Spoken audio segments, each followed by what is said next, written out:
Bon, bonsoir tout le monde. Allô? Allô? Vous allez bien? Levez-vous. On va mettre un petit peu d'énergie ici. Levez-vous. Montrez-vous.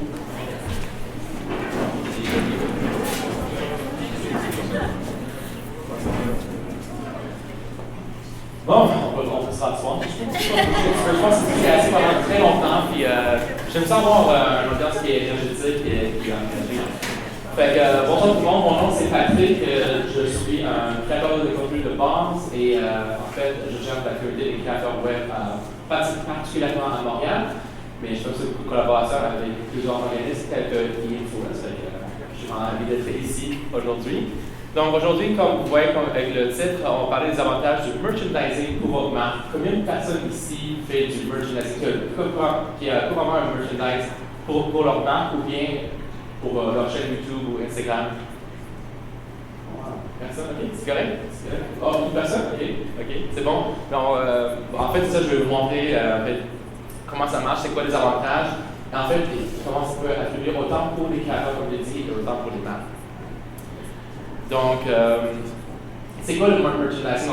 Donc, c'est tout ce qui peut être visuel. Donc, vous pouvez vraiment mettre votre marque sur n'importe quel produit qui est physique, en fait. Ça peut être autant des vêtements, ça peut être autant des pins, des ballons, des pommes qu'on va voir bientôt, des casquettes. Ça peut vraiment de n'importe quoi qui a votre brand dessus. Mais d'ailleurs, c'est comprendre aussi c'est pour qui. C'est quand il faudrait vous commencer à avoir du merchandising. Est-ce que c'est pour tout le monde? C'est pas toujours le cas à avoir du merchandising, mais c'est aussi, il faut penser voir. Est-ce que ça va être rentable pour vous? Pourquoi faire du merchandising en fait? C'est savoir comment ça peut être rentabilisable au niveau monétaire, mais ça peut aussi être rentabilisable au niveau votre marque. Ça peut créer la visibilité, tout ça. Mais on va tout voir ça en détail dans pas si long. Mais c'est ça, un des points que je veux vous faire vraiment, que vous faites attention là-dessus, c'est vraiment quand débuter. Puis c'est des estimations qui sont là, mais en fait, c'est savoir que genre. Si vous commencez du merchandising à partir de rien, ça ne va vraiment pas être rentable, à part si votre but c'est de partir d'un marque de linge. Et là, c'est complètement différent. Là, on parle vraiment du merchandising qui va supporter votre marque. Donc,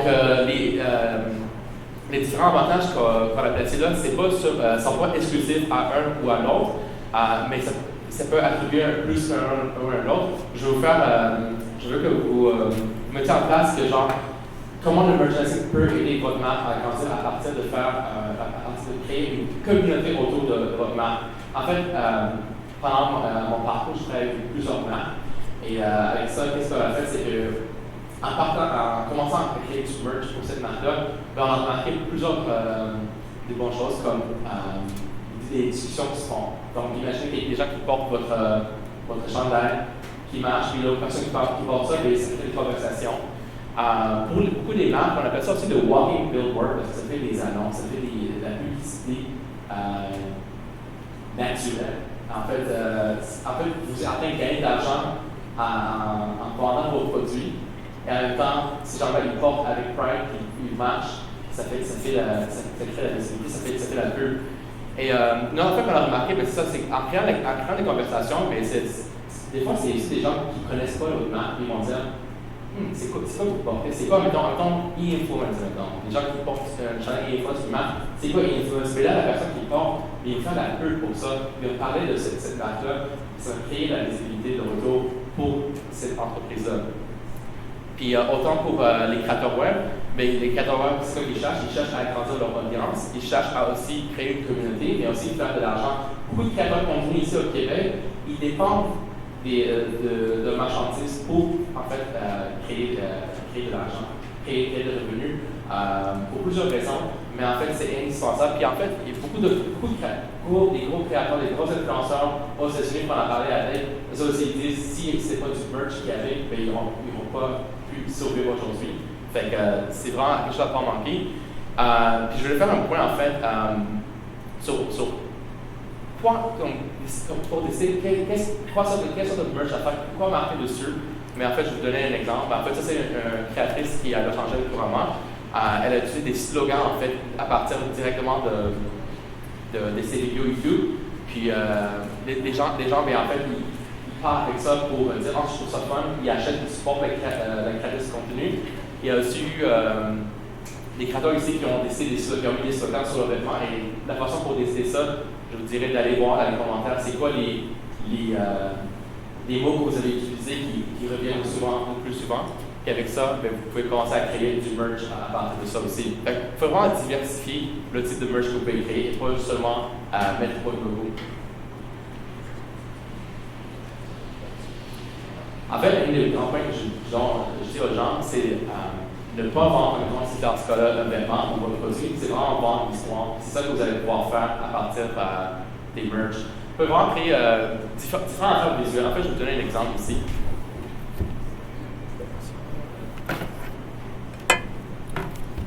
Comme toute une affiche, ça peut aussi aider des props. Donc ça, on l'a utilisé pour en fait notre chaîne YouTube qu'on a mis, on l'a encore. Mais en fait, c'est comme une campagne autour de Montréal. Fait que les gens, quand on croise des gens, ils prennent des photos avec ça, mais avec ça, on a aussi créé des petites cartes que les gens ont pu amener ça avec eux pour pouvoir faire de la publicité automatisée dans le fond pour notre chaîne YouTube. Ça nous a pratiquement rien coûté. Faire une affiche, ça coûter entre 40 et 60 $, quelque chose comme ça. Des petites cartes peut-être 200 $, mais l'investissement était plus grand, fait qu'on a pu créer vraiment un mouvement, une communauté autour de notre chaîne YouTube et en même temps faire un retour. Dans le fond, moins au niveau monétaire, parce qu'on ne vendait pas les cartes, tout ça, mais c'est plus au niveau visibilité et pour montrer le support qu'on avait sur le monde virtuel. Quelques étapes pour commencer votre merch. Avoir un mood board. Pour ceux qui ne connaissent pas, un mood board, en fait, c'est comme le style, les affaires, l'image que vous voulez projeter. Allez chercher des affaires que vous aimez en ligne, mettez ça ensemble, puis essayez de créer une marque autour de ça pour ça. Trouvez un designer. Là, vous pouvez faire, il y a aussi beaucoup de raccourcis en ligne, il y a beaucoup d'outils qui existent qui sont gratis, que vous pouvez utiliser comme Canva ou d'autres sites web qui existent que vous pouvez comme, faire le design facilement qui peuvent vous supporter, mais sinon, allez chercher un designer comme ce logo-là, en fait, ça nous a pris, c'est 3 designers qui ont créé ça, en fait. C'est le shape, le fond, puis juste le skyline. Mais, donc, c'est votre choix de voir à quel point vous voulez personnaliser vos logos ou bien l'image que vous voulez mettre sur votre marchandise. Choisir son matériel ou son tissu qui est super important aussi, c'est avoir une connaissance sur qu'est-ce qui existe à l'extérieur. Je vais vous montrer à la fin quelques slides des marchandises qui sont plus originaux, mais qui ne sont pas très ils sont pas résistants. Donc, c'est quelque chose qui est temporaire, mais ça peut créer un grand buzz autour de votre marque. Commandez des échantillons, faites des tests. Vous ne voulez pas avoir une image qui va. Vous ne voulez pas avoir une image de marque qui est de mauvaise qualité. Commandez des échantillons, checkez si ça fonctionne, si ça fait vos goûts, si ça représente votre marque. C'est quelque chose qui est assez. Ça arrive souvent que les gens skippent cette partie-là. Puis aussi, comprendre comment bâtir un e-shop, comment faire. Parce que dans le fond, c'est bien bon d'avoir une marchandise pour garder votre marque ou bien faire des revenus, mais il faut savoir comment gérer tout ça. C'est du travail avec ça. Puis je fais déjà des gens qui sont ici, qui ont commencé à rentrer dans le e-com, puis ils savent comment. C'est une étape de surplus de déjà qu'est-ce qu'ils en faisaient, mais il faut avoir du main-d'œuvre. Aussi mais en fait, c'est pas obligé d'être très difficile. En fait, vous avez vraiment 2 différents types de production que vous pouvez faire. Vous pouvez faire de print on demand, qui en fait, ça vous coûte moins. D'abord, si vous n'avez pas beaucoup d'argent, beaucoup de capital au début pour investir, on vous suggère d'aller avec le print on demand. Il y a plusieurs sites web qui offrent ces services-là. C'est moins personnalisé, oui, mais à la fin de la journée, à moins si le but c'est d'agrandir votre audience et la processus pour que les gens vous connaissent, mais au moins, il faut créer une plus grande visibilité à un très coût minime, mais c'est sûr que vous allez faire moins de profit. C'est sûr que l'autre partie, c'est inventaire. C'est vraiment plus cher parce qu'il va falloir que vous partiez en production, mais vous avez plus de contrôle sur la qualité et vous avez aussi plus de contrôle sur le design que vous voulez faire. Admettons, Avec la communauté qu'on avait, avant que Creator existe, c'était YouTube MTL, on allait faire des campagnes pour aider les causes LGBTQ, admettons, mais on avait créé, admettons, un qui était plus en partiel. Mais ça, on n'avait pas capable toujours en créer, si, admettons, avec Creator dans le domaine, s'ils n'ont pas toujours les matériels nécessaires pour créer quelque chose de qualité. Fait qu'on a pu créer quelque chose plus personnalisé à partir des entreprises qui étaient autour de Montréal qui pouvaient en produire. Fait que c'est sûr que c'est plus professionnalisé, mais encore le plus grand point, c'est qu'il faut créer plus de grands profits. Fait que si vous avez quand même du capital à investir, investissez en inventaire si vous avez aussi la place, parce que vous allez quand même créer un très grand marge de profit qui sera bien plus rentable pour que ce soit pour vos marques ou bien pour votre chaîne YouTube. En parlant des marques encore plus particuliers, j'ai montré des exemples avant avec des.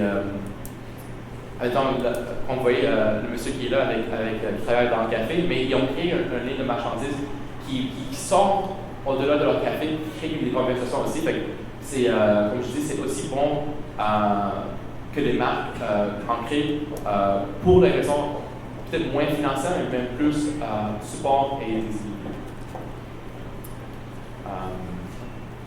Je donne d'autres exemples ici, admettons, un créateur de contenu d'Ottawa, ben lui il fait beaucoup de promotions pour propulser sa marque, pour que les gens sachent, puis il a pu bien respecter sa marque en utilisant les affaires autour de sa communauté, le happy goodie, dans le fond, de tout ce qui est la joie, l'heureux et tout ça, les émotions, et puis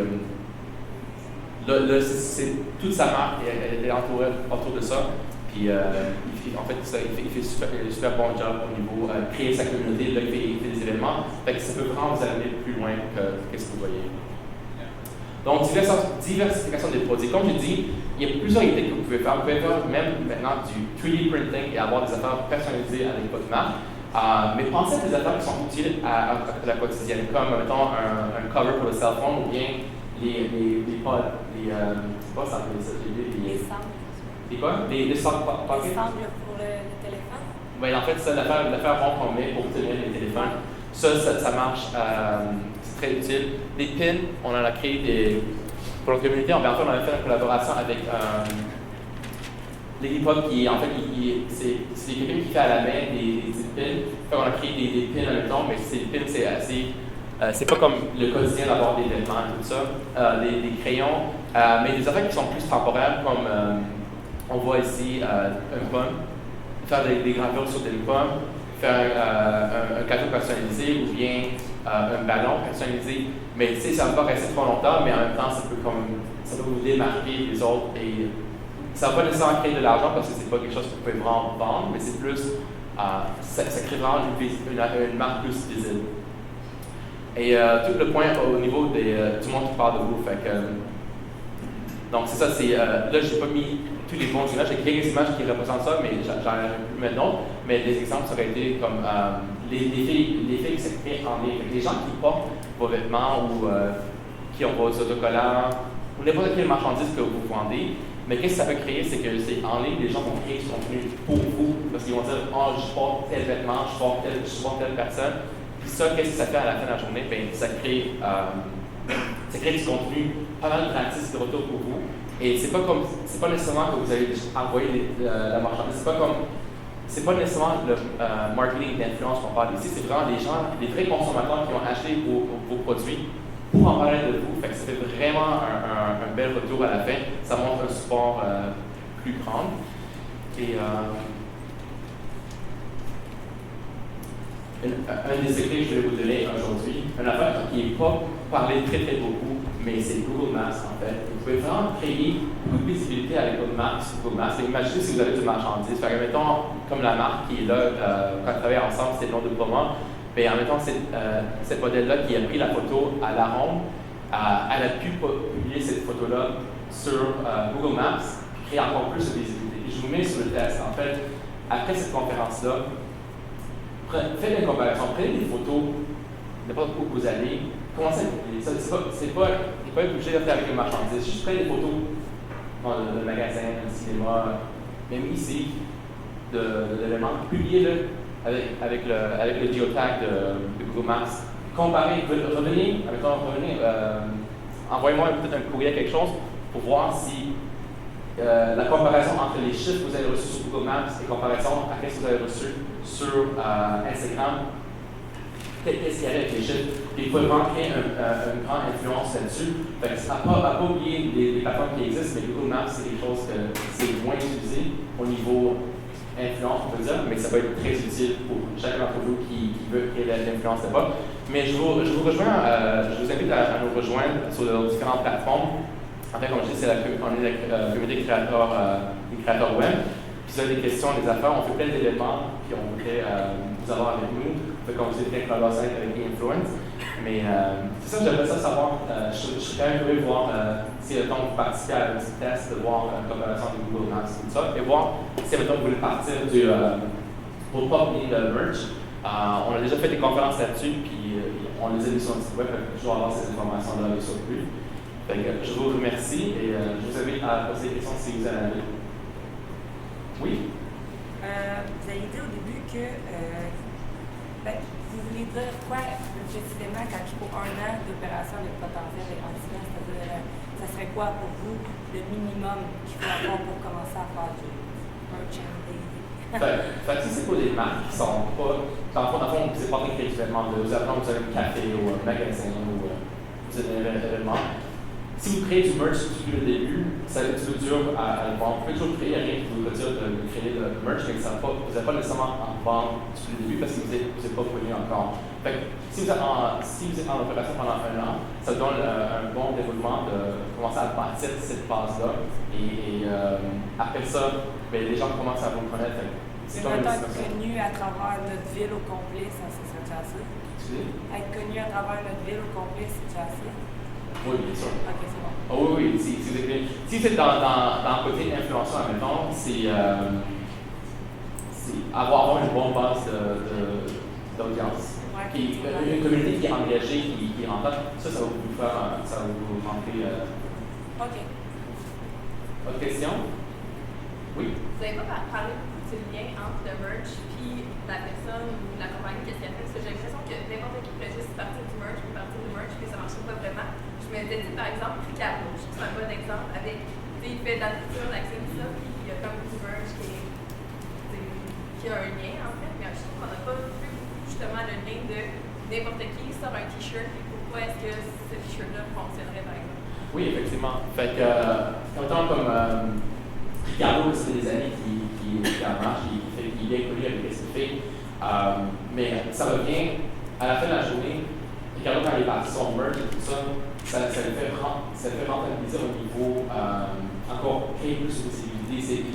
Oui, c'est moins au niveau faire de l'argent. C'est plus ça qu'on va en faire. Son but, c'est vraiment de créer cette base de communauté-là. Oui, j'avoue que j'ai comme commencé cette phase-là, j'avais peur que j'allais manquer ça.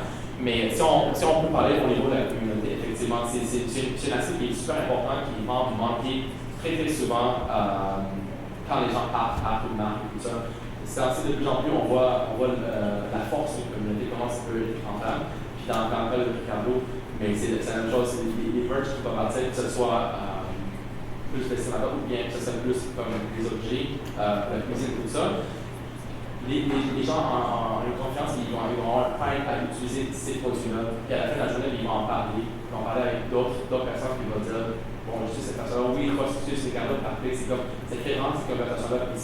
Ça montre à cause que c'est visuel, ça crée c'est pousser le support qu'on n'aurait pas vu si après un merch n'aurait pas été existant d'avance. Fait que vraiment, l'aspect visuel, vraiment, ça démontre, ça identifie en fait qui fait partie de cette communauté-là, qui fait partie de ce mouvement-là, versus quelqu'un qui n'a pas de merch. Ça répond à votre question. C'était plus une question, c'est plus simple. Oui, désolé, je ne vais pas me manquer du temps, c'est pour ça que j'allais. Mais c'est effectivement. C'est bon? Oh, parfait, je suis en train, parfait.